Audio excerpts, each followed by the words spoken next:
Good morning, Soul Fam, and welcome to Mira D Tarot. I'm Mira D here today to talk to you a little bit about soul growth versus mind growth. So something I've been noticing, not just within myself, but within other people as well, is that just like the flame doesn't burn itself and it only burns the things around it, we are not aware of ourselves in the same way that other people are aware of us, in the same way that the universe is aware of us, and in the same way that we can be seen from outside perspectives.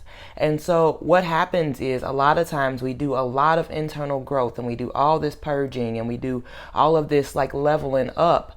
But what happens is that our mindset hasn't yet changed. And so what we'll find in our lives is that we're attracting certain things and certain vibrations that we don't necessarily feel good enough for yet. Or we may see these certain things or these certain people as above us, or as more spiritually progressed than us, or capable of more than we are currently capable of.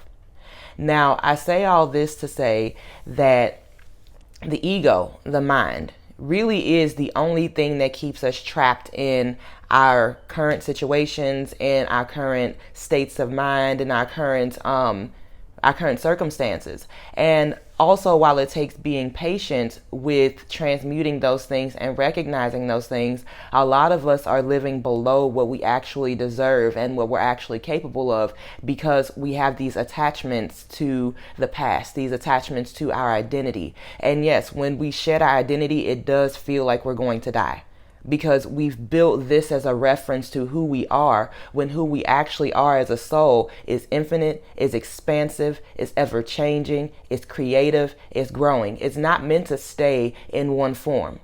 Something that I have noticed as well is that when we hang out in these old situations with people who have not grown and people who are choosing to stay in these, in their lower form, which no judgment on those people. Everybody grows at their own time, But when we choose to stay there, we find ourselves crawling back into versions of ourselves that we used to be, so that these people can be comfortable, or so that, so that they can have a reference for who we actually are. Because the one thing that's constant in life, the only thing that's constant in life, is change. However, the thing that we've been taught to be most resistant to is change. We've learned to fear discomfort rather than welcoming that uncomfortable space, that space of the unknown, as our space for opportunity and creativity. We tend to want to cling to what we know versus stepping into the unknown, allowing that to be the space where we can be birthed into a new version of ourselves. Okay, so today what I would suggest is really looking at yourself and looking at the things around you that you've been attracting, and then looking at the things that you're still holding on to. So I would suggest sitting down, taking a couple deep breaths, and asking yourself the question, what's holding me in my current form? What am I afraid to let go of that isn't allowing me to grow? For a lot of us, that's relationships, be that romantic, familial, or platonic relationships. For a lot of us, that's our mindsets. For a lot of us, that's our job. Well, I've had this job forever. Who am I without this job? It can even be beyond a job, our career. Well, this is what I do. I'm a baker. I've been a baker for 20 years. This is what I do. Remember that we're always able to transform and become a new version of ourselves. And it's something that I've learned over and over in my life, is that if you decide to do something new and different, it doesn't mean anything. If you decide to stay in this same form or whatnot, it doesn't mean anything. So we have to detach our meaning from the things that we do in life and reattach ourselves to the meaning of who we are, which is ever expanding creative souls.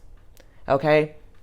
And so what I would suggest is looking at what things are currently holding you in your form. And if you listen to yourself and learn to be mindful of the things that you're complaining about day to day, or the things that you're making excuses for instance, it could be well, I would do this, but as soon as that but hits, that's when you need to stop and kind of pay attention to what your chain is, because that's your chain. When you say, well, I would go get a new house, but, and then that but hits, that's where your blockage is right there. So look at that. Pay attention to that. And even if your situation is, but I don't have enough money, you know what I mean?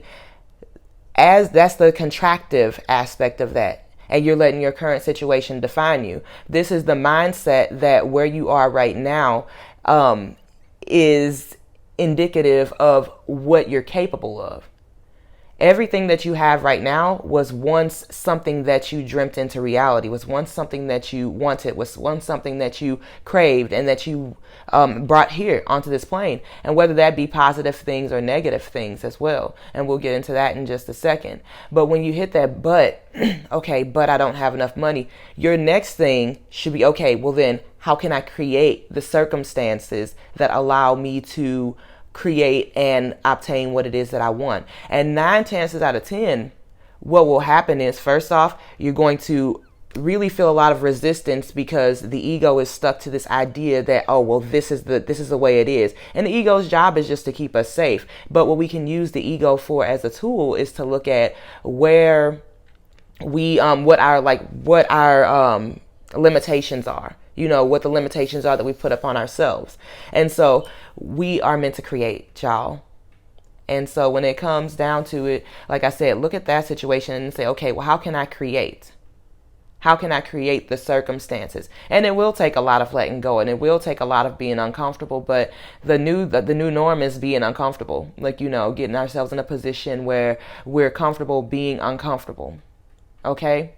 And so that's to say, going back to the creation of our own realities and stuff like that, is that a lot of times we have become comfortable being the victim. We have become comfortable being broke. We have become comfortable being in a shitty relationship, and so the thing is that we're going to fight to stay there. We become comfortable with this dynamic in our lives, and so we're going to fight to stay there subconsciously.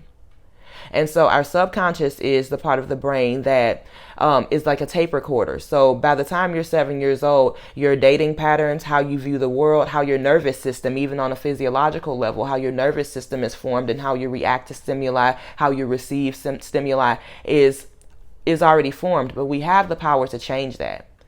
And so subconscious reprogramming is a huge thing, and it does take time. So it takes repetition. You can do it through hypnosis or through meditation, and you can also do it through, there's one more, but I'll think about that in a second. And so the thing is, this is the thing, is so that we want to get ourselves into a space where we're creating new outcomes. But in order to do that, we have to be willing to step into the unknown. And as Kyle C says, is that the unknown is scary because we can see what we're losing, but we can't see what we're gaining. Think about the version of yourself that was 16 years old and thought that a fast food restaurant job was the best that you could do. And you were so happy and so ecstatic and so excited about that. And then what happened? Eventually it was scary, but you took a step further and a step further and a step further until now you're this version of yourself. The only limitations that you have are the limitations that you have within your own mind. And those limitations may come from the way you were raised. Those limitations may come from your current circumstances. But know that you do have the power to change those things. So pay attention to what you're attracting around you, because that's your true vibration. When I first moved to Boston, I noticed that I was attracting business people left and right and left and right. And I didn't feel good enough next to those people to do what they were doing. But my natural vibration was success. However, my soul set had grown to that vibration, but my mindset was still in this place of, I don't deserve, I'm not good enough, I'm not good enough. So really take the time today to pay attention to what those things are for you, because we all deserve the world. And really understand what identities do to you. Identities keep you trapped in this box, and identities make other people responsible for shifting something that only you can shift within yourself. You're asking the world to change rather than recognizing that what you're trying to change starts from within. So once you go into those places and you go in and heal, and it will not be without difficulty. It'll be hard. But once you go into those places, you give yourself the power to change. Once you're accountable for your feelings and you make it your responsibility, your happiness, your responsibility, then you are able to transform, move forward, and start to create those things in your life. So that's what I have for y'all today. I'm pretty sure I'm up at my 10 minutes, but I really appreciate y'all tuning in. I am taking readings right now at www.miradtarot.com. I've got bone readings, tarot readings, as well as spiritual counseling and other services and products as well. So go ahead and swing on over to Mira D Tarot, and I'll see y'all next time. Until then, peace.